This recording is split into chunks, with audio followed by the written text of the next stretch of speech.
자리 앉으시면서 옆에 있는 분들과 이렇게 한번 인사하겠습니다. 당신은 감탄스러운 존재입니다. 시작! 자, 이번에는 앞뒤로 보시고 또 조금 멀리 있는 분 다시 한번 눈을 마주치시면서 당신은 감탄스러운 존재입니다. 시작! 네, 반갑습니다. 부산에서 왔고요. 홍종수 목사라고 하는데 우리 PPT 띄워주시면 바로 말씀 함께 나누고 시작했으면 좋겠습니다. 더우신가요? 네, 그만큼 여러분의 찬양의 열기가 뜨거웠던 것 같습니다. 분명히 추울 정도로 냉방을 하고 있음에도 여러분 한 사람 한 사람이 주님께 나아가는 모습 때문에 이 자리가 더 뜨거워질 줄 믿습니다. 오늘 여러분들과 하나님께 영광 돌리는 삶이라는 제목으로 하나님 말씀을 좀 나누었으면 좋겠습니다. 여러 가지 사역들을 많이 했는데요. 제가 제일 많이 한 사역은 한 교회에서 이 아이가 이렇게 될 때까지 청소년부를 맡아서 18년간 사역을 했습니다. 이 아이가 이렇게 될 때까지 한 교회에서 여러분들 청소년들과 함께 부대 끼고 울고 웃으며 사역을 했습니다. 그 시간 동안에 가장 많이 고민했던 주제가 어떻게 하면 이 시대의 청소년들이 하나님께 영광 돌리는 삶을 살 수 있을까요? 이 주제였어요. 오늘 이 주제로 여러분 말씀을 나눌 텐데 2016년부터 부산에서 학교기도를 시운동이라는 더웨이브라는 집회를 계속 진행해오고 있고 지금은 교회학교연구소에서 사역을 하고 있습니다. 오늘 우리에게 주신 하나님의 말씀인데 다시 한번 읽어보겠습니다. 시작! 만군의 여호와의 나라니라. 내가 이곳에 평강을 주리라. 만군의 여호와의 나라니라. 네, 우리 구약 성경에 보면요, 우리 하나님께 영광 돌린다는 말을 할 때, 우리 사람이 살아갈 수 있을 때 가장 가치 있는 삶이 바로 하나님께 영광 돌리는 삶인데요. 그 하나님께 영광 돌린다고 할 때 쓰여진 단어가 카보드라는 단어가 쓰였습니다. 이 단어는 무게 또는 가치라는 뜻을 담고 있는 단어인데요. 쉽게 말하자면 그 대상의 가치를 있는 그대로 인정하고 감탄하는 행위가 영광 돌린다는 것이죠. 즉 하나님께 그 존재 자체에 감탄하고 찬양하고 칭찬하고 높이는 것이 하나님께 영광 돌리는 행위라는 것이죠. 우리 한번 실습 한번 해보겠습니다. 옆에 있는 분들과 얼굴을 바라보시면서 당신은 감탄스러운 존재입니다. 시작! 자, 별로 이렇게 실감이 안 나시는 것 같아서 이게 바로 감탄이겠죠? 그렇죠! 이게 바로 감탄입니다. 박수까지 할렐루야! 저기 누가 지금 할렐루야 나왔습니다. 자, 우리 또 형제님들만을 위할 수 없어서 자매님들을 위해 사진을 준비했는데 많은 사진을 준비해봤지만 이 사진이 가장 효과가 있었습니다. 사진 한번 띄워보겠습니다.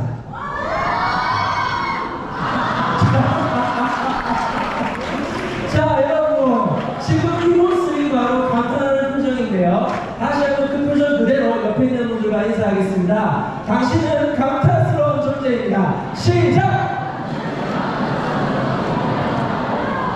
자, 우리 보통 어떤 경우에 영광을 받냐면요, 어떤 일을 우리가 잘해서 좋은 결과를 만들었을 때 우리는 그를 통해서 박수받고 칭찬받고 영광을 받습니다. 자, 소리 주시면 감사하겠습니다. 까만색 옷이 저예요. 네, 좀 크죠? 네, 그 파란 옷이 저고요. 까만 옷이 이번에는 프로 목서이십니다. 역시 사람은 맞는 것보다 때리는 게 좋아요. 아이고, 지금 봐도 기분이 좋네요. 끊어야 되는데 끊기가 싫지만 이 다음부터 제가 하기 때문에 끊겠습니다. 자, 금방 끝나는 영상인데요. 빨간 글러브가 접니다. 한 방에 보내버렸습니다. 자, 6년 정도 제가 복싱을 했는데요. 작년에 폼이 좀 올라왔어요. 관장님이 기회를 주셔서 대회를 나갔고 지금보다 12kg를 뺐습니다. 죽는 줄 알았어요. 그리고 프로 대회를 나가서 1전을 치르고 1승을 얻고 프로 라이센스를 땄습니다. 감사합니다. 그 목사가 되었습니다. 지금 여러분이 박수 친 게 바로 이렇게 좋은 일을 만들어 놓고 결과를 내서 박수를 받는 것이죠. 하지만 간혹 자신이 어떤 일에 좋은 결과를 만들어 놓고 자기가 그 영광을 받지 않고 다른 대상에게 돌리는 경우들이 있습니다. 소리 주시면 감사하겠습니다. 반갑습니다. 내 앞길 인도하시고 계획하시는 하나님 아버지께 이 모든 영광 올려드립니다. 감사합니다. 이 영광 진짜 먼저 하나님께 먼저 돌리겠습니다. 감사합니다. 감사합니다. 저의 생사화복과 저의 모든 기쁨과 고통과 슬픔을 아시는 하나님, 제가 항상 계획한 것보다 더 선하게 이끄시는 하나님을 찬양합니다. 네, 안녕하세요. 준영입니다. 이 모든 영광 하나님께 돌려드리도록 하겠습니다. 고맙습니다. 고맙습니다. 먼저 이 모든 영광 하나님께 올려드립니다. 이렇게 자신이 좋은 결과를 만들어 놓고도 그 영광을 자기가 취하는 그 순간에 자신의 이름보다 다른 대상의 이름을 높이는 경우들을 만나보게 되죠. 여러분 중에는 이런 친구들이 많이 나오기를 소원합니다. 이럴 때 아멘 하는 게 좋아요. 소원합니다. 하지만 교회에 있으면서 이렇게 사회적인 성공을 거둔 분들이 교회 와서 간증을 하고 이야기를 할 때, 그리고 그런 분들을 보면서 어른들이 너도 저 사람처럼 되라고 말하는 순간들을 마주하게 될 때마다 제 마음속에 떠나지 않는 불편함이 있었어요. 꼭 좋은 결과를 만들어야 하나님께 영광을 돌리는 것일까? 아니 그러면 학교나 학원이랑 다른 게 뭐예요? 학원에 가도 좋은 결과를 만들면 영광을 받아요. 학교에 가도 좋은 결과를 만든 친구들이 영광을 받습니다. 그런데 교회에 와서도 좋은 결과를 만들어야 영광을 받는다고? 그게 진짜 하나님의 뜻일까? 그게 진짜 하나님께 영광을 돌리는 삶일까? 에 대한 물음이 제 안에 청소년 사역을 하면서 떠나지 않았습니다. 한때 기부왕이라고 불렸던 분이신데요. 26살의 젊은 나이에 대학생인 시절에 주식을 했는데 400억을 벌었습니다. 좀 놀라네요, 여기는요. 그 중에 40억을 기부했습니다. 한국의 워렌 버핏이라고 불렸고요. 알고 보니 이분이 크리스찬이었습니다. 그래서 교회들마다 앞다퉈서 이분을 불러서 강연을 들었습니다. 당시 정말 유행처럼 많은 교회들이 이분을 불러서 강연했던 것이 기억이 납니다. 이분을 불러서 교회 어른들이 이분을 청소년들과 청년들 앞에 불러놓고 뭘 말하고 싶었던 걸까요? 너희도 이분처럼 주식해라, 성공해라, 이분처럼 성공해서 혼자 잘 먹고 잘 살지 말고 다른 사람도 좀 도우면서 살아라. 그게 너희들이 닮아야 될 모습이고 너희들이 추구해야 될 모습이고 일종의 이것이 너희들의 롤 모델이다라고 제시해 주셨던 것이겠죠. 얼마 안 있어서 소식이 들렸는데 이분 구속되셨습니다. 돈을 번 적이 없었어요. 돈을 벌었다가 속이고 투자금을 받았다가 그 투자금까지 날려먹고 법정에서 1년 7개월을 받고 구속되셨습니다. 우리의 롤모델이라면서요. 이분이 성공해서 이분처럼 되라고 했잖아요. 그러나 여러분 정말 좋은 결과를 만들어야, 아니 사회적으로 말하는 어떤 좋은 결과와 성취를 이뤄야지 우리 하나님 영광 받으시는 걸까요? 우리는 이 질문에 대해서 명확하게 한 번은 정의하고 지나가야 됩니다. 제 제자인데요. 6년 동안 가르쳤던 제자입니다. 이름이 예언이었어요. 이 친구가 고3 때 청소년부 회장을 했습니다. 안 놀랄 줄 알았어요. 혹시 이 자리에 자기가 청소년부 회장이다. 용감하게 손 한번 들어보십시오. 오! 있어요! 저기 어린 친구는 아니죠. 방송에서 깜짝 놀랐는데 한번 자리에서 일어나 주시겠습니까? 우리 박수로 한번 격려하겠습니다. 무려 청소년부 회장님이십니다. 오! 앉아주세요. 감사합니다. 자, 그리고 이 친구가 5년 동안 교회에서 메인 CD 반주를 했습니다. 혹시 자기가 찬양팀이다. 손 한번 들어보시겠습니다. 자, 모두 함께 자리에서 일어나 박수 한번 치고 가겠습니다. 자, 크게 한번 주세요.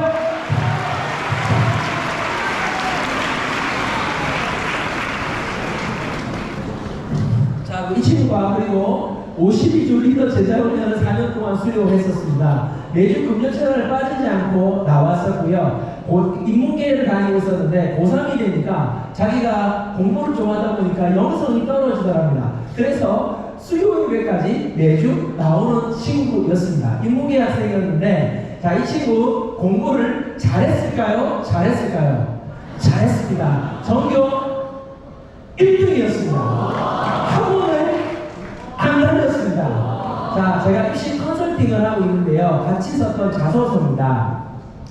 학교에서 하는 봉사활동이 정서평가에서 질이 좀 떨어지기 때문에 그 근처에 있는 병원에 자기 청소 봉사활동을 시켰었는데 하루는 봉사활동을 하다가 여기가 어떤 병원이었냐면 뇌병변 장애가 있는 아이들이 누워서 있는 그런 병원이었습니다. 그 병원에서 청소를 하다가 하루는 이 누워있는 아이들이 너무 극률하게 보이는 거예요. 불쌍해 보이는 거예요. 그래서 이 친구들을 위해서 해줄 게 너무 없으니까 청소하면서 노래를 불렀습니다. 당신은 사랑받기 위해 태어난 사람이라 노래를 부르고 청소를 하다가 문득에 그런 거 있지 않습니까? 여러분 투바투를 처음 봤을 때 차은우를 처음 봤을 때 그 느낌처럼 시선이 느껴도 고개를 딱 들었는데 성준이가 자기를 딱 바라보고 있더랍니다. 그 아이를 눈이 딱 마주치는 순간 그 아이가 환하게 웃었는데 그 얼굴이 가슴으로 확 들어오더래요. 평상시는 그냥 청소 마치면 집에 갔는데 그날은 담당하시는 선생님께 물어보게 된 거예요. 선생님, 이 아이들 앞으로 어떻게 돼요? 선생님께서 여기 누워있는 아이들 대부분 성인이 되기 전에 여기 누워있는 채로 생을 마감한다는 말을 들었어요. 그 순간 이 아이 마음속에 하나님의 음성 같은 메시지가 들려온 거예요. 내가 고치고 싶다. 내가 살리고 싶다. 자, 이 아이 진로가 어디였을까요? 맞아요. 의예과였죠. 제가 진로 입시 컨설팅으로서 컨설턴트로서 이 자소서는 쓰지 말자고 했습니다. 두 가지 문제가 있거든요. 하나는 종교 편향적입니다. 여러분 누가 자소서에 당신의 사람한테 적어요. 두 번째는 여러분 종교 1등이었는데 쓸 게 얼마나 많았겠습니까? 생기부 고등학교 친구는 이해할 텐데 생기부가 28장이었습니다. 자, 얼마나 쓸 게 많았겠습니까? 하필 이걸 쓰겠습니까? 제가 그래서 쓰지 말자고 했죠. 그랬더니 이 친구가 목사님, 제가 의대 가고 싶은 이유는 이것 때문인데요. 다른 거 쓰고 싶지 않아요. 물론 이게 점수가 좀 떨어질 수 있지만 제 진심을 담아 자소서를 쓰고 싶어요. 목사보다 믿음이 좋죠. 제가 감동을 받았습니다. 그래, 알았다. 내가 회개한다. 우리 이거 쓰고 진심을 다해 쓰고 우리 하나님께 기도하자. 네가 청소년 시절을 어떻게 보냈는지 우리 하나님 너무 잘 아시니까 도와주실 거다. 같이 진짜 노력하고 진짜 열심히 해서 기도하며 우리 입시를 한번 해보자 하고 이 원서를 그대로 자소서로 냈습니다. 그에 정말 감사하게도 다 떨어졌어요. 하나도 안 붙었습니다. 여러분 질문해 볼게요. 이 아이의 청소년 시절을 통해 하나님의 영광을 받으셨을까요? 받지 않으셨을까요? 제가 학교기도 불시운동이라고 학교에 기도 모임 세운 사역을 하면서 만난 친구 중에 주경이라는 아이가 있었는데 이 친구가 7살 때 청각장애 진단을 받아서 한쪽 귀는 들리지 않았고요. 한쪽 귀는 와우라는 보청기를 심어서 소리가 아주 작게 들리는 친구였습니다. 그런데 중학교 때 학교에서 남자아이가 찬 공을 피하다가 바닥에 머리를 부딪히면서 그 조금 들리던 귀마저 들리지 않게 되버린 거예요. 병원에 갔는데 못 고친다고 했습니다. 여러분, 약간이라도 들리는 세상과 아무것도 들리지 않는 세상은 너무 다르지 않습니까? 너무 간절했지만 병원에서는 안 된다 했고 모두가 포기했지만 스스로가 포기가 안 돼서 매일마다 교회에 가서 기도했습니다. 하나님 고쳐달라고. 그 교회에 가는 행동이 이 아이에게 기도였던 거죠. 기도를 잘해서가 아니라 하나님께 도와달라는 마음으로 매일 교회 땅을 밟은 거였어요. 그렇게 일주일, 한 달, 2달 아니라 5달을 매일 반복했고 5개월 만에 이 청력이 다시 돌아왔습니다. 이 경험을 통해서 이 아이가 예수님을 인격적으로 만나게 되고 인문계로 진학을 했지만 여러분 그렇지 않습니까? 소리가 잘 들리지 않으면 수업 따라가기 힘들잖아요. 여러분 인강 들을 때 경험하지 않습니까? 들려도 따라가기 힘든데 안 들리면 어떻겠습니까? 힘든 중에 기도 모임을 참석하기 시작했고 고2가 됐을 때 이 친구가 기도장이 되고 나서 4명이던 기도 모임이 40명으로 늘어나겠습니다. 저 중에 10명 이상이 교회를 다니지 않는 친구들이었습니다. 왜 너희들이 믿지도 않는데 기도 모임에 오냐고 물어봤더니 이 기도 모임이 끝날 때가 되면 항상 기도장인 이 주경이가 그 믿지 않는 친구들을 위해서 이름을 한 명 한 명 불러가며 기도를 준 거예요. 그런데 이상하게 이 아이가 기도하면 눈물이 나는 겁니다. 생각해 보십시다. 이 아이 말을 잘했을까요? 말이 잘 들리지 않았기 때문에 매우 어눌한 아이였습니다. 어눌한 말투로, 제가 따라할 수는 없지만 그 어눌한 말투로 아이 한 명 한 명 이름을 불러가며 기도를 하는데 그게 그렇게 위로가 되고 눈물이 나갑니다.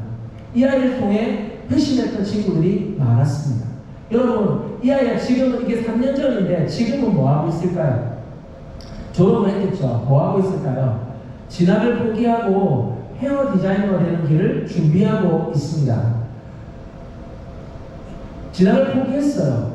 들리지 않으니까 더 이상 수업을 따라가기가 힘들었던 거였습니다. 여러분, 다시 한번 질문해 볼게요. 너무 중요한 질문입니다. 이 주경이라는 아이의 청소년 시절을 통해 우리 하나님이 영광을 받으셨을까요? 받지 않으셨을까요?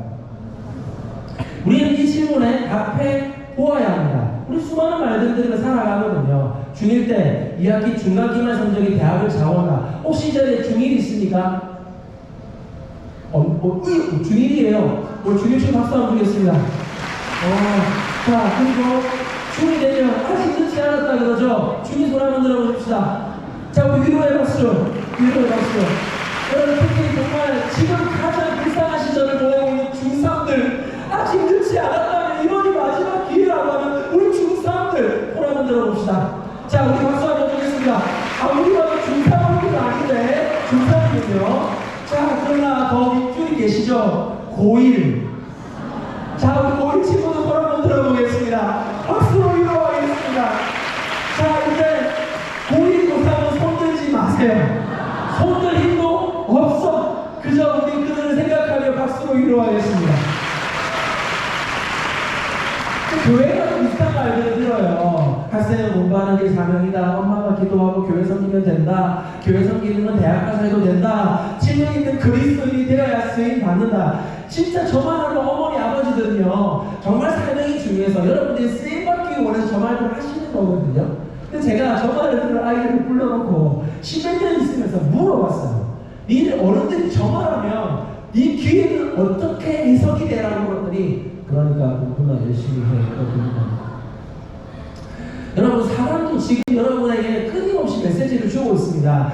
인간 강사들이요, 자기 강의를 준비하면서 여러분 초단위로 강의를 준비하십니다. 그리고 그 안에는 반드시 2분 정도의 동기부여 메시지가 들어가 있습니다. 들어보셨을 거, 잘라보셨을 겁니다. 여러분, 세상에서 공부가 다가 아니에요. 여러분, 공부하지 않아도 행복하게 살 수 있어요. 그런데 그거 아세요? 공부만 한 게 없어요. 여러분, 인생의 지금의 시기에 1년이 20대의 4년이고 30대의 10년이에요. 지금 여러분이 한 시간을 더 공부한다는 말은 30대의 일주일을 버는 것과 같다는 말입니다. 여러분, 그러니 지금 힘들다고 할 게 아니라 독서실에 가요, 학원에 가요, 내 인강을 들어요. 제가 그렇게 한다는 게 아니라 인간 강사들이 그렇게 하면 우리에게 끊임없는 메시지를 줍니다. 그 메시지 속에는 사단의 역사가 있습니다. 그분이 사단의 역사의 메인자가 아니라 공중권세 자본 사단이 그렇게 우리에게 수많은 미디어와 입시라는 체제 속에서 여러분들에게 주는 잘못된 메시지가 있다는 거예요. 우리 한번 띠껍게 한번 읽어보겠습니다. 시작. 끊임없이 우리에게 결과를 만들어내라고 말하는 거예요. 등급을 내라는 거죠. 여러분, 엄마 아빠들이 그래요. 그런 말 듣지 않습니까? 그래, 난 네가 좋은 선택 바라는 게 아니다. 네가 성실하게 공부만 열심히 하면 좋겠다. 가로 열고, 그러나 좋은 결과를 만들어 가로 닫고. 끊임없이 결과를 듣습니다. 끊임없이 결과를 요구받습니다. 그러니까 뭐 시간이 없다는 거죠. 그러니까 예배드리는 일조차 비효율적이지 않아? 교회 가는 걸음조차 비효율적이지 않아? 그런 시간에 차라리 공부를 하지.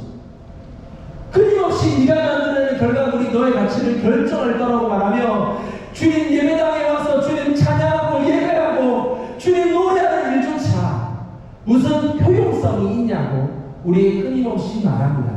그 결과 우리가 마주하는 현실 좀 씁쓸할 수는 있지만 한 번은 짚고 갔으면 좋겠습니다. 똑띠 정신 차리세요. 부산을 예를 들어 보겠습니다. 비슷하더라고 전국이. 335만 명 정도의 인구 중에 기독교 인구가 40만 5천 명, 약 11.5%였습니다. 제가 궁금했던 건 저 중에 청소년 기독인들이 몇 명이나 있을까요? 제가 지금 부산 성시화운동본부라는 연합단체에서 사무국장으로 있습니다. 거기에 저희가 전수조사 결과들이 있는데 부산의 전체 교회가 1829개, 어느 정도 100명이 넘는 교회가 667개. 제가 조사를 해봤더니 저 중에 중등부와 고등부가 분리된 교회는 65개였습니다. 전체 청소년 인구가 14만 7천 명인데 저 중에 과연 기독 청소년이 몇 명이나 있을까? 중고등학교 부산에 339개가 있고 학급으로 6,901개가 있습니다. 밑에 있는 26,000명은 그 2015년에 나라에서 조사한 개신교인 숫자입니다. 그런데 저기는 신천지의 안드레 지파와 야고보 지파가 다 들어있는 숫자예요. 그래서 조사를 해보면 결론적으로 말씀을 드리면 쫙 요약을 하고 결론을 말씀드리면 부산의 현재 기독 청소년의 숫자는 5,000명입니다. 아까 학급은 몇 개라고 했죠? 6,901개. 하나 끝다 몇 명입니까? 한 명이 안 되는 사람이고 보고만으로 따지면 3%라는 것입니다. 재미있는 설문이 있었는데요. 부산에서 한 반에 25명에서 28명 정도 되는 아이들을 대상으로 동성애에 대해 찬성하는 사람이 아니라 동성애를 해보고 싶은 사람 숫자를 조사했더니 한반 평균 3명이었습니다. 기독교인은 몇 명이라고요? 여러분, 우리는 지금 입시에 예속된 채 하나님보다 내 인생의 결과와 성공이 더 중요하다는 메시지를 끊임없이 받아가며 일종의 여기에 노예가 된 채 살아갈 때가 너무나 많고요. 학교를 가면 우리는 마이너, 메이저가 아닌 거예요. 어떤 의미에서는 소수자보다 더 소수자의 길을 현재 걷고 있는 것이죠. 이런 상황 가운데 우리는 어떻게 해야 될까? 어떻게 하나님 나라를 세워가고 하나님 영광을 위해서 살 수 있을까? 제 이야기를 조금 해보고 싶습니다. 2009년에 제가 결혼했거든요. 9년 동안 교제를 하고 결혼했습니다. 교회 누나였어요. 교회는 좋은 곳입니다. 9년 동안 교제를 하고 누나랑 결혼해서 누나 하다가 자기야 하다가 여보 하다가 요즘에는 애기야라고 부르고 있습니다. 저희 아내가 저보다 신앙이 좋으신데 젊은 시절, 청년 시절 여러분 정말 힘들었는데 아내가 가슴에 품었던 진리가 있었습니다. 들어보셨을 건데 혼전 순결의 진리를 가슴에 품은 여인이었습니다. 좀 긴장하세요? 왜 긴장해? 자매님들한테 나갈 거니 걱정하지 마시고 적당한 형제님이 안 계시네. 형제님 예를 들어야 되는데 우리 한번 잠깐 앞으로 고등학생 맞으신가요? 중학생이신가요? 대학생? 네, 죄송합니다. 우리 잠깐 예를 들어볼게요. 보시면 우리 제 여자친구입니다.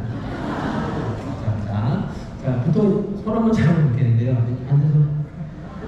자, 요렇게 잡는 건 우리 아내님께서 허락을 해주셨어요. 근데 뭐가 안 되냐면 요게 안 되는 분이셨습니다. 박수 하겠습니다. 감사합니다. 시간이 많이 없어서 실습을 많이 못할 것 같습니다. 그래서 얼마나 간절히 저희가 결혼하길 바랬는지 모릅니다.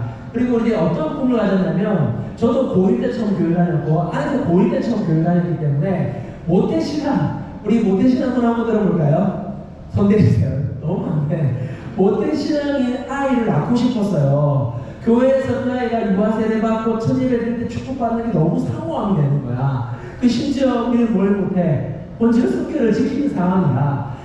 꼭 허니문 베이비를 가지고 싶었어요. 그래서 12월 12일 제주도의 신라호텔의 첫날이 우리 아이의 첫날이 되게 하자. 네, 이런 마음으로 날짜까지 맞춰서 허니문 베이비를 꿈꿨는데 그날 아이가 생기지 않았습니다. 저기 어떤 자매님께서 그게 빵 터졌는데 어느 시점에 터졌는지 이해는 잘 안 되지만 빵 터지셨어요. 신라에서 터졌는지 잘 모르겠습니다만 어쨌든 그렇게 해가지고 아이를 안 생겼습니다.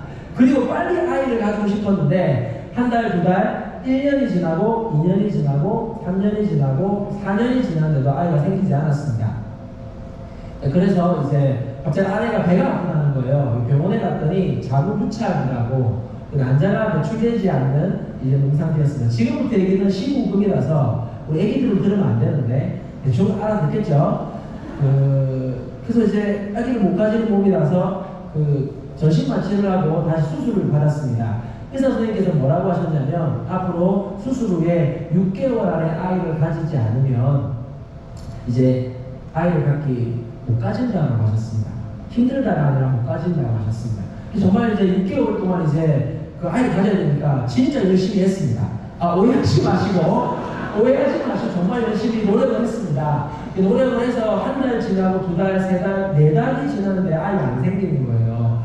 그래서 지금 누가 남았습니까? 저밖에 안 남았잖아요. 그래서 제가 이제 병원을 갔습니다. 근데 처음 알았습니다. 남자도 산부인과를 가요. 그런데 아내가 같이 가주면 좋겠는데 혼자 가요. 혼자 산부인과를 갔습니다. 검사를 받고 파란 종이를 들고 선생님께 딱 내밀었더니 선생님이 하시는 말씀이 제가 아이를 가지지 못하는 몸이라고 하셨습니다. 여러분 웃을 일이 아니에요. 남자로서 사망 선고를 받았습니다. 진짜 그 애기들이 기형에다가 숫자도 적고 또 기형에다가 숫자도 적고 활동을 잘 안 해서 건강한 애를 찾아서 이제 시험관 아기 하는 것조차 힘들다라고 이제 진단을 받고 병원문을 나오는데 진짜 하늘이 노랬습니다. 당시에 제가 전도사 시절이었거든요. 하나님께 새벽에 가서 진짜 간절히 기도했습니다. 하나님 왜 저에게 이런 시간을 주시냐고. 저도 고1 때 불러놓고 모태신앙 애 하나 가지는 그렇게 어려운 일이시냐고. 왜 저한테 이렇게 하시냐면서 하나님 고쳐달라고 도와달라고 긍휼히 여겨달라고 기적을 달라고 기도했습니다. 그 새벽에 하나님께서 정말 명확하게 제가 평상시에 막 하나님의 음성을 잘 듣고 뭐 이런 것도 아닌데 그 아침에 정말 명확하게 하나님 제 마음속에 메시지를 주셨습니다. 네가 맡은 청소년들이 너의 아이란다. 짜증이 났습니다. 화가 나고요. 도대체 안 죽다는 말이잖아요. 그 당시 제 멘토셨던 담임 목사님께 상황을 말씀드리고 기도 부탁을 드렸습니다. 그날이 금요일이었거든요. 당시 찬양인도를 하고 있었는데 금요철에 찬양인도를 하고 저기 뒤에 보통 예배당 뒤쪽에 이제 문 앞에 교육자들이 앉아 있잖아요. 저 앉아 있고 저희 담임 목사님 멘토신데 그 다리가 좀 불편하세요. 항상 이렇게 불편한 다리로 이렇게 강단에 올라오시면 이렇게 강단을 잡고 이렇게 설교하고 기도도 하시거든요. 그날도 여러 때와 다름없이 설교하시고 이제 기도회가 시작이 되었습니다. 여러분 기도하시겠지만 좀 이따가 기도하면서 뭐 나라를 위해 기도하고 교회를 위해 기도하고 여러 제목들을 놓고 기도를 하셨어요. 이제 그리고 이제 거의 끝날 때 되니까 이제 반주가 잔잔하게 그러잖아요. 다들 알잖아. 12시쯤 되니까 집에 갈 때가 되었다. 잔잔한 반주가 흐르고 목사님이 고개를 숙였으니 이제 마무리 기도하시겠지라고 한 그 순간에 갑자기 침묵하시는 거예요. 여러분, 이 잠깐 멈춰도 집중이 되잖아요. 근데 불안한 기운이 싹 몰려오기 시작했습니다. 이렇게 딱 있다가 가만히 있다가 고개를 딱 드시더니 마이크를 가까이 대시고 지금 이 시간 긴급한 기도 제목이 있습니다. 우리 홍정대사가 아이를 가질 수 없는 몸이라. 여러분 오지마. 그날 있던 권사 목사님 아이고 그 정상 진짜 이렇게 속으로 하는 게 아니라 자기는 속으로 하는데 금방 터져 나오는 거 있잖아. 그리고 여기 팡팡팡팡 터져 나오는 거예요. 나 고개를 숙였지. 그리고 이제 기도를 하시는데 이 시간 우리 홍동사님의 몸을 고쳐달라고 우리 같이 한번 간단하게 기도하면 좋겠습니다. 이렇게 하면 좋은데 제 멘토실 일단 한번 따라해 볼게요. 죄송합니다. 한번 좀 시끄러울 수 따라해 보겠습니다. 어떻게 하셨냐면 정말 이렇게 하셨습니다. 지금 이 시간 우리 홍정도사의 몸을 고쳐달라고 자녀를 생상케 해달라고 주여를 찾으시고 간절히 기도하고 이렇게 말하셨습니다. 그리고 이제 주여 하고 기도가 시작되는데 보통 그러면 올라가면 1, 2분 뒤에 내려와야 되잖아. 근데 내려올만 하면 권사님들이 우리가 기도가 막 살아나. 그리고 정말 죽을만 하면 권사님들이 막 기도가 살아나. 나는 좀 빨리는데 또 나를 위해 막 울어주니까 나도 막 감동해서 콧물 나고 교회를 살려야 되나 말아야 되나 내 교회 오지 말라는 말이야. 막 이러면서 계속 막 차를 섞이고 목소리 막 기도하고 하는 척하면서 고기를 하고 있는데 그렇게 있는데 여러분 그거 아시죠? 기도가 진짜 한 7, 8분을 계속 하십니다. 이 쉽지 않습니다, 여러분. 근데 점점 나를 위한 기도 시간이 길어지니까 내가 감동이 되니까 눈물이 나는 거죠. 감동이 오더라고요. 전 부모님이 그 당시만 교회 안 다니셨거든요. 그러니까 나를 위해 기도해 주는 어머님한테 권사님 때문에 감동이 되는 거야. 여러분 그거 아세요? 나 한 사람을 위한 기도가 여러분 7, 8분 가면 나를 위해 무슨 기도를 하지? 듣게 되거든요. 점점 듣기 싫은데 들리는데 정말 이렇게 기도하셨습니다. 권사님이 하나님 우리 홍도도사의 청자들을 고쳐주시고 이러시는 거예요. 기도가 사그러졌습니다. 다시 잔잔한 만주가 흐르는 가운데 목사님이 또 고개를 숙이셨어요. 가만히 있는 거야. 또 가만히 있는 거야. 또 가만히 있는 거야 이렇게.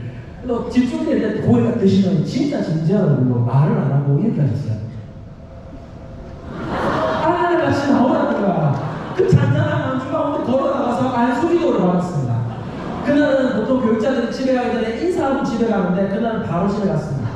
도저히 인사를 못하겠더라고. 집에 가서 하나님한테 목사님 우리 교회 사임하고 저러시는 거냐 이러면서도 한편으로는 나를 위해 기도해 주시는 공동체 때문에 여러분 진짜 100년 넘게가 나를 위해 기도해 주시는데 여러분 얼마나 감동이 되겠습니까? 그래서 감동을 받아서 위로를 받고 아내랑 부둥켜 안고 잠이 들었습니다. 그리고 딱 30일 뒤에 아이를 낳았습니다. 할렐루야! 코로나19 아니고요. 자, 제게 두 번째 시간이 얼마 남지 않았는데 제가 퀴즈를 낼게요. 제 애 그 사진을 보여드릴 거거든요. 근데 저를 닮은 애를 그냥 보여드리면 재미없으니까 3개의 보기를 드리겠습니다. 그 중에 제 애를 찾으시면 됩니다. 찾으면 정시에 마치고 못 찾으면 제가 5분만 더 하겠습니다. 거의 못 찾으시더라고요. 힌트는 저를 닮았습니다. 자, 1번 후보 1번 무슨 반응일까요? 저를 보면 아니다 반응입니다. 자, 2번 미안하다. 어이없어 하시는데. 자, 3번.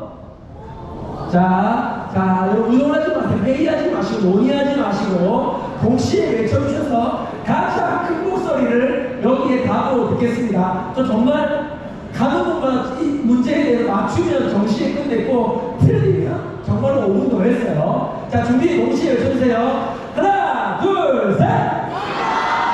2번, 와! 어떻게 이번을 먹을 수 있어요? 너무하네! 자, 정답 말씀드리는데 정답은 하나님이 셋 다 주셨습니다. 하나님 정말 감사하게도 아들로만 주셨습니다. 아들보다 회개하시거나 천국이 가까워하느니라. 저희 집에 테레비가 없거든요. 아이들이 깼습니다. 막내가 주먹으로 때렸어요. 또 깼습니다. 저기에 여러분 쇠구슬을 던졌습니다. 또 깼습니다. 화살을 쐈어요. 또 깼습니다. 자기도 이유를 몰라요. 와서 사과하더라고요. 여러분 아파트 가면 베란다 창 있죠? 성인 어른이 주먹으로 때리면 깨져요 안 깨져요? 깨집니다. 깨지긴 해요. 근데 정말 깨기 힘들잖아요. 하루는 집에 갔는데 저거 두 짝이 깨져 있는 거예요. 어이가 없으니까 화가 나지 않더라고요. 애를 새벽 1, 2, 3번을 불러서 세워놓고 물어봤습니다. 도대체 어떻게 저랬니? 그때는 누가가 중요하지 않아. 어떻게 저랬을까? 너무 궁금하잖아. 첫째가 얘기해줬습니다. 목검으로 때렸어요. 아직도 이해되지 않는 건 한 개는 이렇게 그만을 하시네. 저희 집 둘째 사진입니다. 이게 늘 하는 건데 재미로 하지만 방금 살짝 분도가 올라왔어요. 자, 저희 집 둘째 사진인데 중간에 있는 게 저희 둘째 성명이거든요. 여기 까만 거 보이시니까 보기에도 흉측하잖아요. 모든 부모들의 우선 저 포켓몬 있다. 저걸 들고 하루는 그 거실 바닥에 자기 공동체를 두고 우상 저 짜증나는 애기로 이렇게 팍 때리고 있는 거야. 여러분 성경책에 물고 올리면 돼요 안 돼요? 됩니다. 아무 일 일어나지 않아요. 괜찮아요. 근데 여러분 그 성경책을 막 때리니까 어떤 기분이 들어요? 와 얘가 지금 하나님을 무시하나? 내가 목사들인데 너무 심한 거 아닌가? 화가 나는 거예요. 이 새끼가 아니라 얘를 잡아서 못하지 아니라 애를 잡아서 혼내려고 딱 갔는데 얘가 내가 오는지 모르고 한마디를 하는 거예요. 진짜 짜증이 난가 봐. 아 하나님 진짜 쎄. 안 넘어가. 딱 지치게 하고 싶은 것이에요. 자 여러분 지금 이 분위기 그대로 가면 우상에게 지지 않으십니다. 우리 하나님은 세상에게 지지 않으십니다. 믿으십니까? 더 큰 목소리로! 그 믿음으로 다시 한번 이 말씀 읽겠습니다. 시작! 이전 영광보다 크리라. 만군의 여호와의 말이라. 내가 이곳에 평강을 주리라. 만군의 여호와의 말이라. 자, 믿음으로 한 번 더 읽겠습니다. 시작! 이 성전의 양쪽 영광이 이전 영광보다 크리라. 만군의 여호와의 말이라. 내가 이곳에 평강을 주리라. 만군의 여호와의 말이라. 이 말씀의 배경은 스룹바벨 성전인데요. 성경에는 모두 3번의 성전이 나타납니다. 첫 번째는 솔로몬 성전이고요. 두 번째는 예수님 당시의 헤롯 성전입니다. 오늘 말씀이 배경되는 스룹바벨 성전은 두 번째 성전이었는데요. BC 772년경에 북이스라엘이 아수르에서 멸망을 당하게 되고 BC 586년경에 남유다마저 마지막 남아있던 남유다마저 바벨론에 의해서 멸망을 당하게 됩니다. 당시 선지자였던 예레미야 선지자가 예언을 하죠. 너희들이 지금은 우상을 섬기고 하나님을 떠나 하나님의 심판을 받아 나라가 멸망당하지만 70년 뒤에 하나님이 너희들을 회복해 주리라 약속을 주십니다. 그 약속대로 바벨론이 멸망당하고 다시 세워진 페르시아, 메데와 바사의 도레스 왕이 칙령을 내려서 이 포로 잡혀있던 백성들을 그 원래 고국으로 귀환시켜 줍니다. 그때 돌아왔던 인구가 약 5만 명 정도였는데요. 이들이 하나님 은혜에 감사해서 다른 일을 하지 않고요. 자기 집을 짓지 않고요. 제일 먼저 함께 하나님의 성전으로 왔습니다. 그리고 성전 지대를 다 놓은 날 너무 기뻐서 기쁨의 예배를 드렸습니다. 그리고 그날부터 딱 15년 동안 성전 건축이 멈춰버립니다. 왜 그랬을까? 15년 뒤에 다시 나타난 하나님께서 학개라는 선지자에게 이런 말씀을 하십니다. 읽어보겠습니다. 시작! 너희 가운데 남아있는 자 중에서 이 성전의 이전 영광을 본 자가 아니냐. 이제 이것이 너희에게 어떻게 보이냐. 이것이 너희에게 할 것 없지 아니하냐. 당시 예배를 드린 현장에서 굉장히 15년 전에 그 성전지대를 놓은 날 예배드린 현장이 굉장히 기괴한 일이 벌어졌습니다. 다 같이 기뻐서 예라노시니 인도에 찬양하고 할렐루야 막 이렇게 막 무덤기듯이 먹기를 찬양하고 있는데 이 한쪽에 있던 부분이 그 한 그룹의 사람들은 펑펑 울고 몽롱 울고 있었습니다. 이분들이 누구였냐면 과거 솔로몬 성전의 영광을 봤던 그 시대의 지도자들이었습니다. 왜 그렇을까? 다시 지어지는 스룹바벨 성전이 과거 자신들이 보았던 솔로몬의 성전과는 비교할 수 없을 만큼 뭐하다? 보잘것 없었기 때문입니다. 과거에 그때 왜 성전 건축이 멈췄냐? 외부의 방해가 있었기 때문도 있겠지만 하나님이 말씀하시기로는 결정적인 이유는 이런 성전 지어서 뭐하냐? 이 보잘것없는 성전 다시 지어봐야 뭐하냐? 솔로몬 성전에는 하나님의 임재와 영광을 상징하는 법궤가 있었지만 새롭게 세워지는 이 스룹바벨 성전에는 그 하나님의 법궤가 없지 않느냐? 솔로몬의 성전은 금으로 덮여 있었지만 이 성전은 고작 나무로 지어지지 않느냐? 이 보잘것없는 성전, 이 보잘것없는 교회를 우리가 다시 지어서 뭐하냐? 나는 내부적인 동기를 잃어버렸기 때문에 성전 건축이 멈춰버렸던 것이죠. 이 시대의 교회의 영광을 이제 끝났다. 교회는 더 이상 성장하지 않을 거다. 다음 세대 숫자가 많이 줄었다. 한 교회에 5%, 6%, 많으면 10% 나오지만 이 아이들이 성인이었을 때는 우리가 보았던 교회의 영광을 더 이상 보지 못할 거야. 나는 믿음 없으니 보잘것없어 보이는 현실에 주저앉았기에 성전 건축, 하나님 나라의 다음 시대를 이어간 그 주요 건축물이었던 스룹바벨 성전 짓는 일을 멈춰버리고 말았던 것입니다. 그때 하나님이 나타나셔서 이렇게 말씀하십니다. 이 성전의 나중 영광이 이전 영광보다 크리라. 이 성전의 나중 영광이 이전 영광보다 크리라. 하나님은 말씀하시고 그 말씀을 성취하는 방향으로 일하십니다. 믿으십니까? 하나님 뭐라 말씀하셨습니까? 그 초라한 성전을 짓는 것조차 못해서 성전 건축마저 멈춰버린 그 시대를 바라보시면서 학교 선지자를 통해 그 시대를 살아가고 있는 어민들에게, 아기들에게, 그리고 그 시대의 젊은이들에게, 특별히 그 다음 세대들에게 뭐라고 말씀하십니까? 어려운 말씀이 아니죠. 약속의 말씀입니다. 이 성전의 나중 영광이 이전 영광보다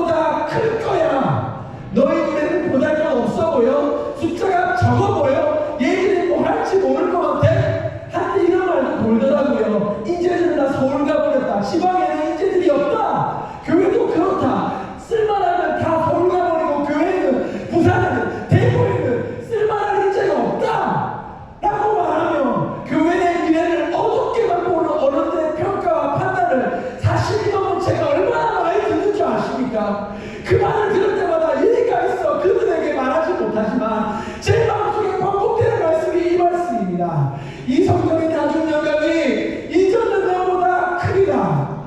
하나님이 말씀하셨습니다. 얘들이 세워갈 교회의 영광이 내가 세웠던 교회의 영광보다, 우리 어머니 아버지들이 세웠던 교회의 영광보다 이 젊은이들이, 이 청소년들이 세워갈 하나님의 영광이 더 클 것이다. 만군의 여호와의 말입니다. 말씀 읽어보겠습니다. 시작. 너희 몸은 너희가 하나님께로부터 받았다. 너희 가운데 계신 성령의 전주를 알지 못하느냐. 너희는 너희 자신의 것이 아니라 값으로 산 것이 되었으니 그런즉 너희 몸으로 하나님께 영광을 돌리라. 여기 하나님께 영광을 돌리라고 말할 때 저기에서 이 단어가 여러분 독사라는 단어입니다. 원형이 독해오인데요. 뜻은 견해를 따르다, 생각대로 하다, 의견대로 하다라는 뜻을 담고 있습니다.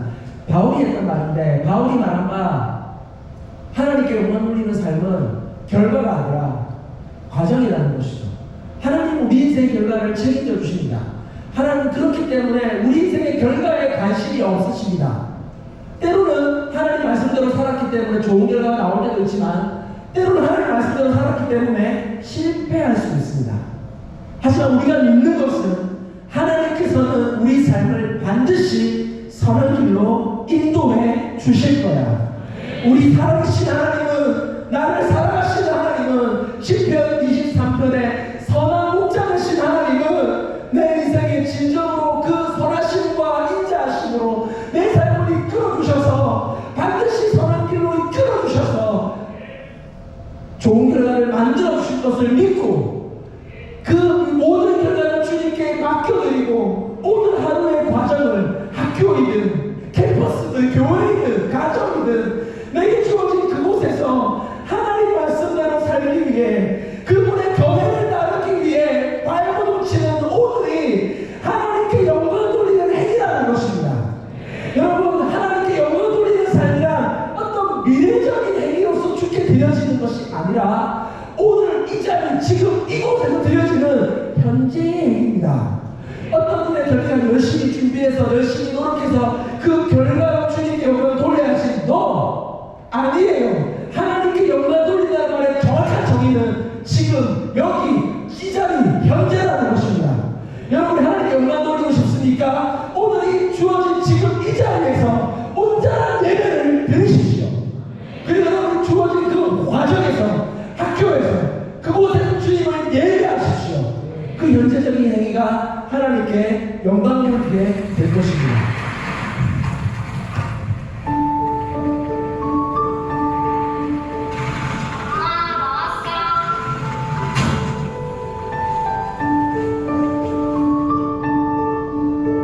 원래는 부산에서 살다가 나온 지 2년 됐는데 하나님 믿는 사람들도 별로 없고 기독교적으로 힘이 없는 지역이 남해여서 여긴 정말 너무 삭막해요.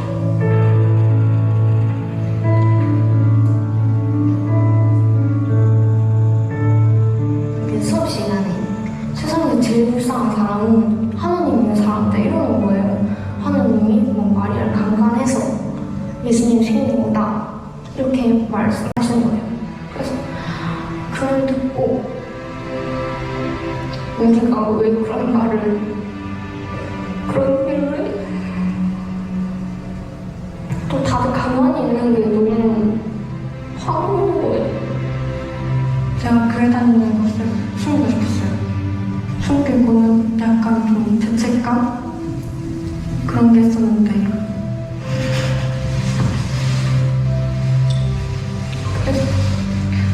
그리스도에 살기 힘든 것 같아요. 함께 살아가는 목사님 딸인데요. 이 은채라는 친구가 남해로 전학을 가서 고등학교 수업 시간에 하루는 올해는 잘 없습니다. 학교에 좋은 선생님 참 많으신데 특별하게 좀 그날은 그 선생님께서 기독교 너무 싫으셨나봐요. 들어오자마자 28명 정도 앉아있는 반을 향해서 이렇게 말씀하셨습니다. 야, 똑바로 앉아봐라. 똑바로 앉아주겠습니다. 똑바로 앉아봐라. 똑바로 앉아봐. 아, 나 말 안 듣는다. 똑바로 앉아봐봐. 위에 똑바로 앉아봐봐. 그 애기 똑바로 앉아봐봐.